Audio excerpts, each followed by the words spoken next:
Hey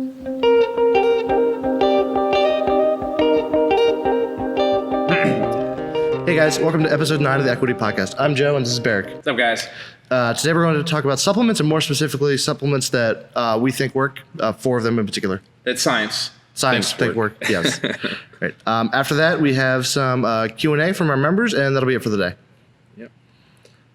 So our sponsor this week is our nutrition challenge, Equity Nutrition Challenge. 5 weeks, partners. We're going to be doing in-body scans before and after. It's going to be, the main focus is eating whole food and lifestyle changes as well. And, we'll have stuff throughout the week, or every week we'll have something new for you guys. And, make sure to check that out. And our second sponsor is kind of related, Box Lunch Meals. They deliver to the gym prepared meals every Monday. So as long as you order those on Friday at 8 p.m., they'll be delivered Monday, and you can come pick them up. And like Chris and I really like the supplement. We don't use them for every meal, but with running the gym, with having Elle running around, it's just easy. We get home a little bit later. It just makes it easy just to grab a meal every once in a while, and just be ready to go. It's good to pinch. So it's not replacing everything, but it's a supplement for our food. Damn, shut up, Berek. That's a proper response, guys. Yes. Shut up, Berek. Always, just regardless of the topic. So off of that, the main topic today is 4 supplements that actually work. And the first point we want to make in that is supplements are supplemental. They're not food. Yeah. Before we get into like the actual supplements, what we want to make sure that we reinforce is that supplements are supplemental. They're there to supplement something that you're not getting already. They shouldn't be the main source of whatever it is we're supplementing. So where we should be getting most of our nutrition, our macros and our micronutrients are from real whole food. We should be consuming that in the form of real food. Yep. Then what we want to think about is, all right, I'm eating well, I'm kind of balanced. What am I lacking? What am I missing? What am I not getting enough of? Then we can start figuring out, okay, now we can start supplementing with something. And then also, and that can be from a health point of view, right? What am I missing from a health and wellness point of view? And then we can think about the performance side of things. All right, my goal is to start performing better, start performing well. What can I add? What am I missing? What is food not giving me that I can supplement to help with that? Yeah. And so we can look at it from 2 points of view, but the base, no matter what the point of view is, no matter what the goal is, it's always going to start with real whole food. Yep.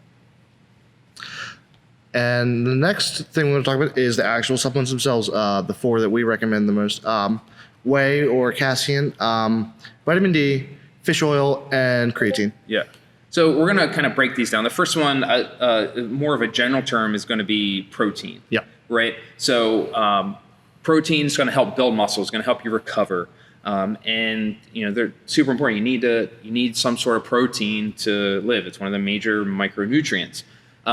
Eating a lot of protein can be tough, especially if you're trying to work on a budget, or if you don't like certain types of protein, or if you try to limit your protein intake, or if you're just trying for that performance, maybe you need to get some more protein in there. Yep. So there's 2 options that we have for protein. It's whey and casein.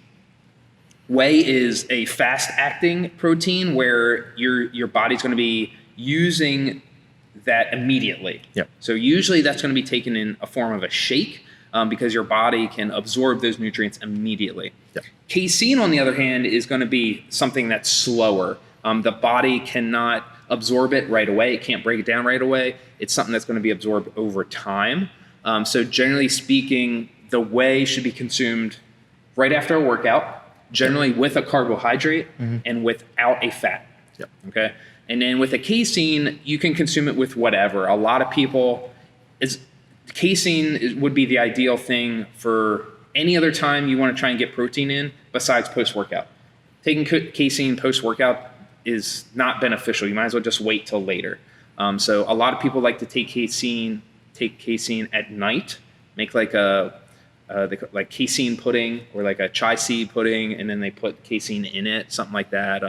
I like to put it in my oatmeal in the morning. Yep.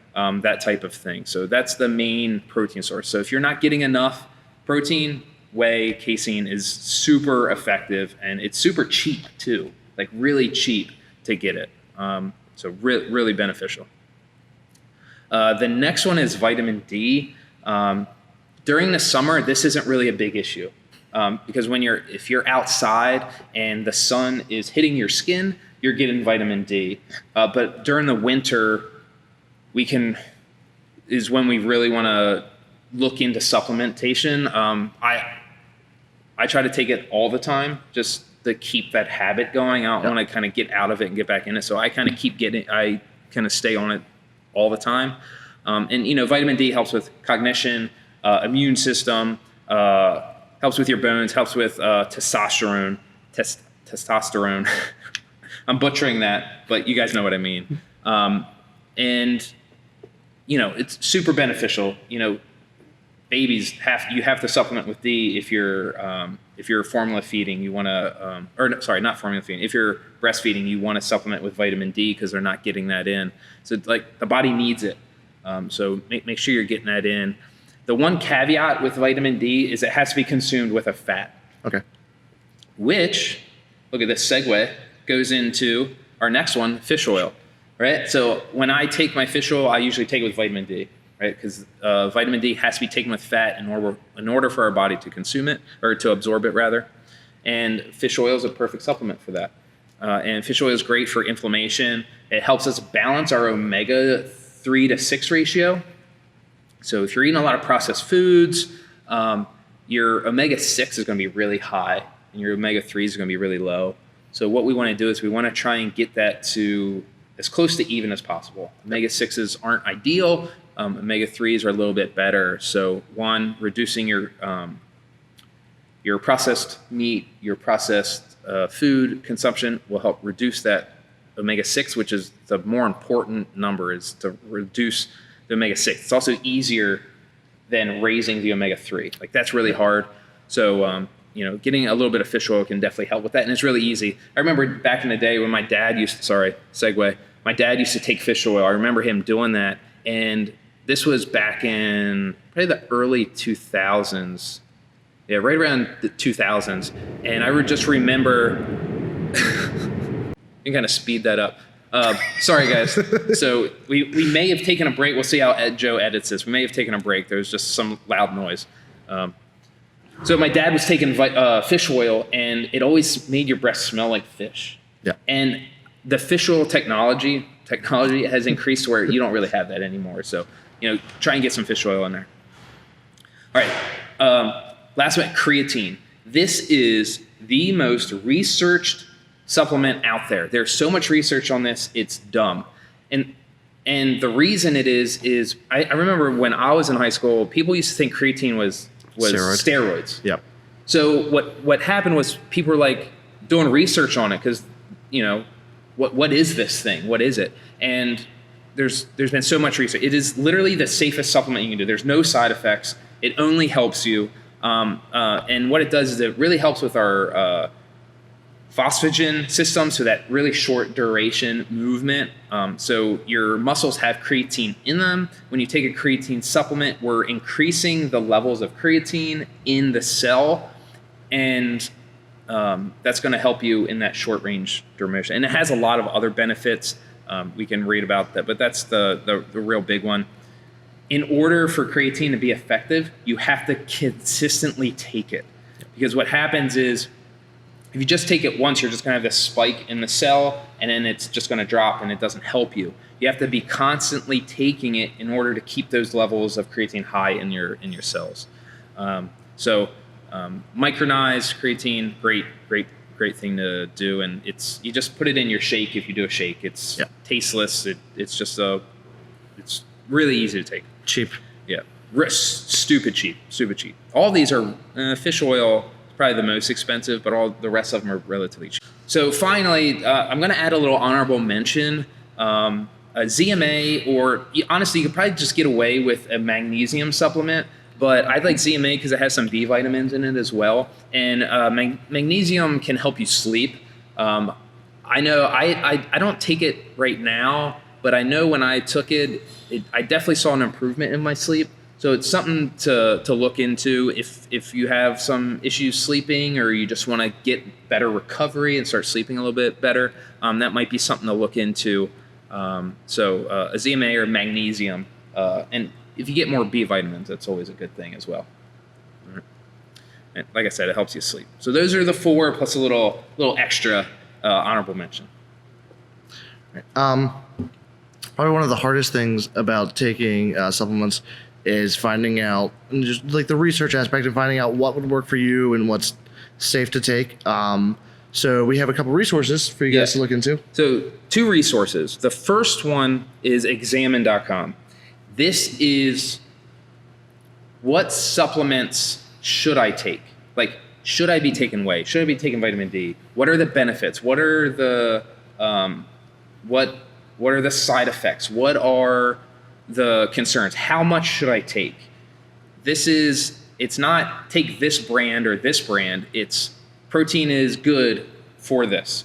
Fish oil is good for this. This is the dosage. So you can get really deep into this. So for all the doctors that we have, if you like your research papers and stuff, you can get really deep into Examine. That's what they do. They dig into the research. They really look into it, and then they give these ratings and they just kind of give an overview, right? Instead of me having to look at all this separate research all over the place, it kind of just puts it out there for you and says, hey, this is the results that the community, the research community has found, right? Of all the tests or all the research studies they've done, we've combined them, and here's like the overarching results, right? And it's just an amazing, amazing source. Examine.com. So definitely check them out. We'll have a link in the notes in the bio. Okay. Also, we'll have a bunch of links in the bio. And then the second one is Labdoor, and this one I really like. This one is okay. I know I want to start taking some whey post workout, right? I want to start getting some protein post workout, but there are a jabillion whey companies out there, supplement companies, right? And health supplements aren't regulated by the FDA. So anybody can put out a supplement and it's not tested. What Labdoor does is they buy the brands, they buy their stuff, and they test it independently, right? So what they do is, okay, I have these 3 brands, I'm gonna test them. This is what they say what's in it. This is what's actually in it. And we have Muscle Feast. We provide Muscle Feast at the gym, mm-hmm. And the reason we use them is because they're the #1 rated whey protein on Labdoor. That's the reason that we're here. It's not because they give us a better deal or anything. It's because they're #1, and that's what I want to be using. So if you're ever looking for that, which fish oil should I be taking? Because there's a million brands of fish oil. Go to Labdoor. You can go by quality. You can search by quality. You can search by value. Whatever's more important to you, and find that happy medium of where you want to be. So fish oil, vitamin D, which one should I be taking? Which creatine should I be taking? They're going to help you do that. Yep. So 2 awesome resources. All right. Hopefully that's helpful for you guys. If you have any more supplement questions, you can get in contact with Berek, info@equity.fitness. Leave a comment or use one of the resources, Examine or Labdoor. So now we're going to move on to a few questions from our members. The first one comes from Jem Pedica.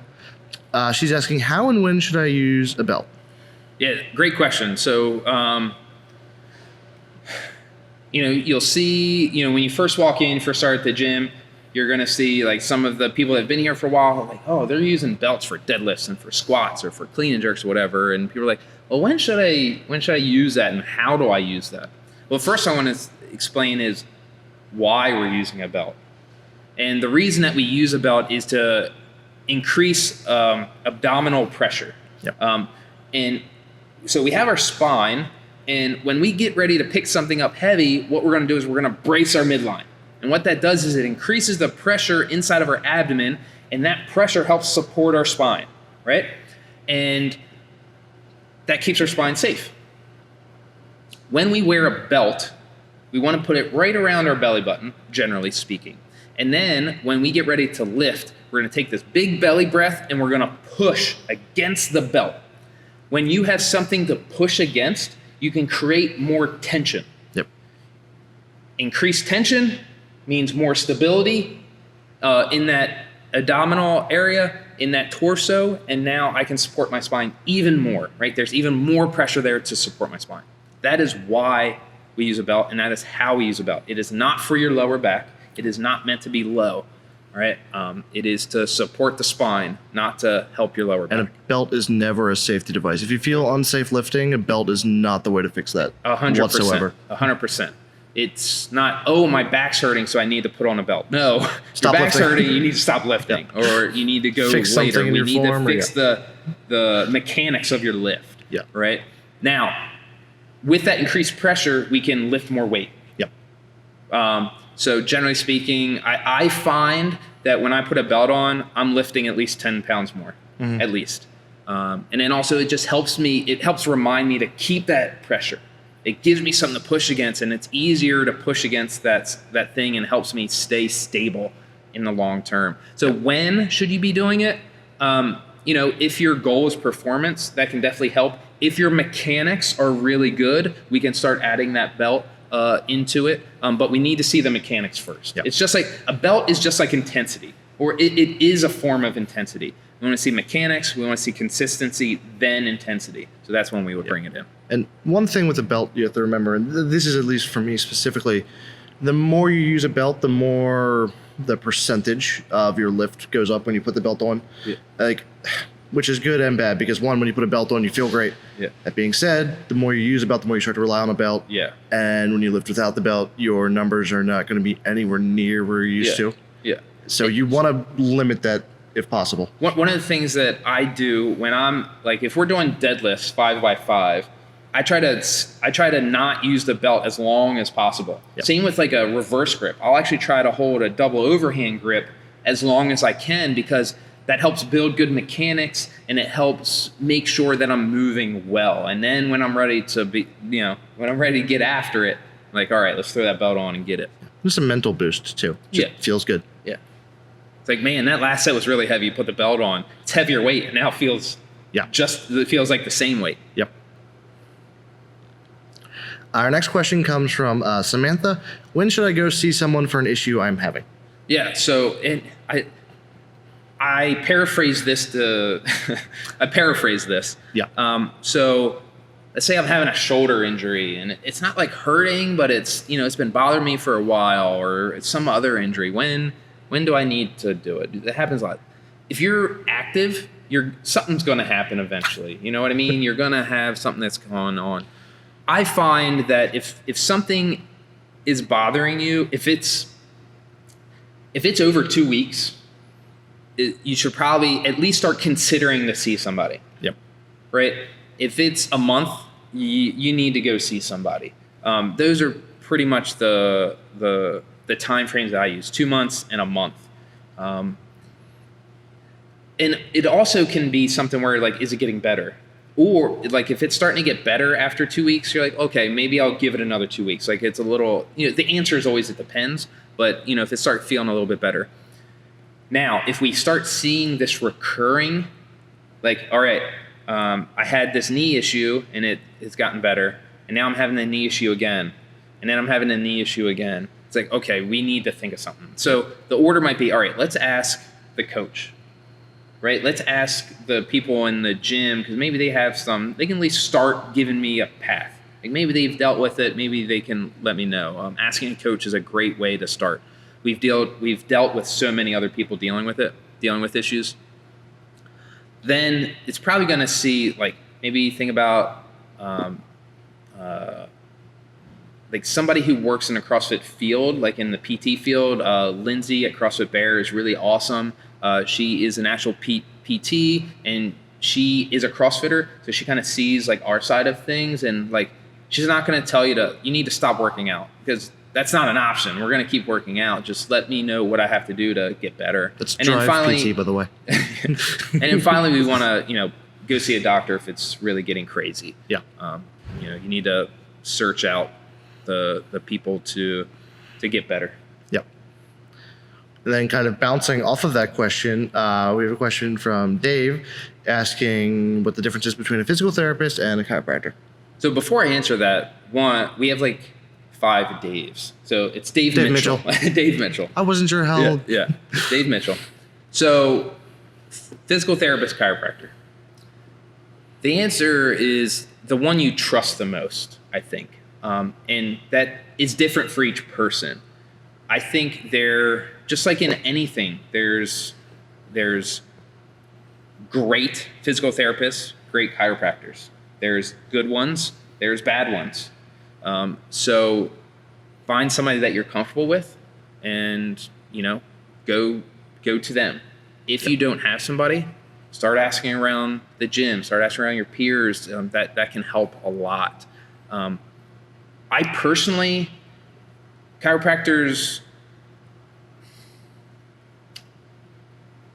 I've never been to a chiropractor, and I don't like the cracking of things. It makes me really nervous, and I just don't know enough about it to do it. Physical therapy, on the other hand, I'm very comfortable with, and we have physical therapists at the gym. I talk to them. I see what they're doing. It's just a world that I know better and I'm more comfortable with. That being said, if you have a chiropractor that you like and you trust, go to them. Yep. They have way more schooling than I have in body mechanics. So, let them help you if you trust them. I happen to lean towards the physical therapy side. Yep. And that's not to say one's necessarily better than the other. Again, it's what you're comfortable with. Yep. So hopefully that helps answer that question. Do what feels right for you. Yeah. All right, so that's it for the show today, guys. Thanks for watching. Comment, like, subscribe wherever you're watching or listening to this, and have a great day. Also, let us know in the comments, wherever you're watching or listening, what you think about Joe's shirt, because I think it's awesome. If you're listening to this, make sure you check out the video and check out Joe's shirt. Yes. All right, have a good one, guys. Thank you.